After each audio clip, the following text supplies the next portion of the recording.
Alright guys, so welcome to the FullStackSDET channel. So in this video, I'm going to talk about like how to perform the clear operation on the web page, right, using clear method. So clear method is basically responsible for performing the clear. So what happens is like sometimes whenever we are trying to enter some value, right, and whenever we are landing on the any pages, right, so what happens is like some of the values gets recorded. Let's say what happens is like I'm just entering this username, right? I'm entering this username as ABCD, and then next time whenever we come to this page again, so it will be there on this web page, right? So if we enter this ABCD value once more, then it is not going to perform the login since we have the login ID created.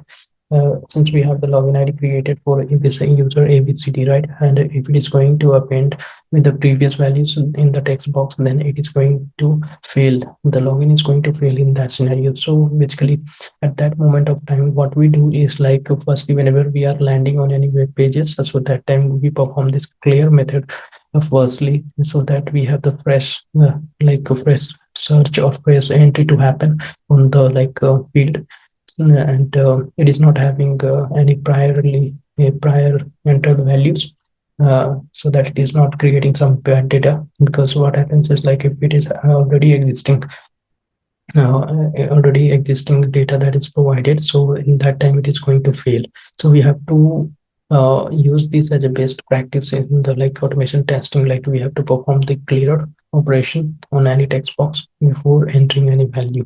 All right, so let's see how we can implement this. So I'm just taking the same demo website and I'm entering this username and password. So before entering this, what I will do is we'll just try to clear it. So this is where we can make use of this username field web element capturing thing, right? So this is where it is going to be used. So I'll just say dot clear, right?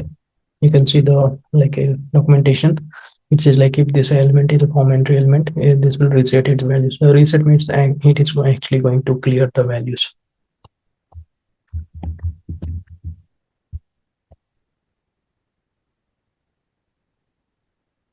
And once it performs, so this is going to this clears the username period, right?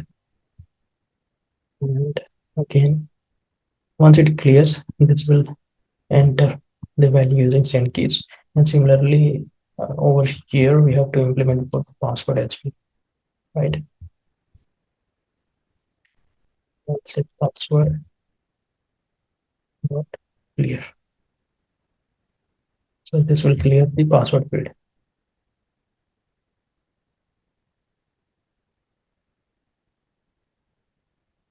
This clears the password field.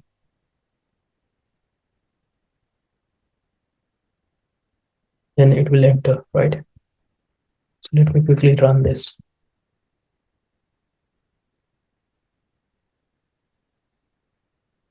Alright, so you can see like it has already cleared and then entered. It was very much fast, right? So this is how we are implementing this clear method. So as a best practices in the automation, so basically we perform this cleaning of the previously entered values, and then we type in the values that is required, right? So that's all in this video. See you in the next one. Thanks for watching.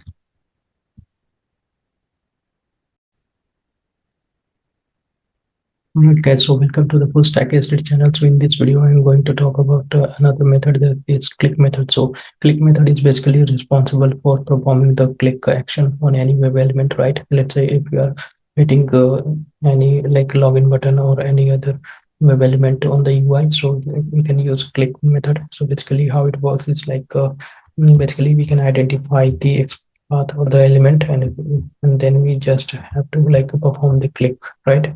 So let us try to use the same code as the previous example.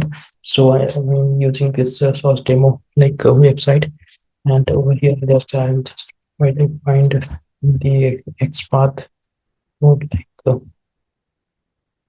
I'll try to find the XPath for this login button over here, right? And we'll just get the XPath. Okay, I have this ID, so I'll just try to use this by.id. like, once I get this, I can directly perform the click, right, using this. So let me quickly run this. I should actually enter the username, password, and now it should perform the click. All right, so it has performed the entry and now it has performed the login. So it is working fine, right? All right, so this is one way of performing the click, and another way would be like in this approach, right? So in that approach you have to implement. So I'll just capture this login button. It's a login btn, and using this login btn, I'll just perform the click, right? So it should do the same job of performing the click. All right, so it has launched the system website and it has performed the login, right? So it has worked fine. So similarly, like we can interact with any web element on the web page. So let's say if we are targeting to perform any click on like login button, logout button, or any other button that we have on the complete UI, right? So let's say we are targeting to perform click on this add to cart, right? Then we can use XPath or any other web element locator strategy to identify it. And once we identify, we can perform dot click operation over here, and it will do the job, right? So how it is working manually, so similarly it will be working. So anywhere if you want to perform the like click operation, you can directly select that web element, and using that dot click method, so we can perform the click operation, right? So this is how the click method works. So that's all in this video. See you in the next one. Thanks for watching.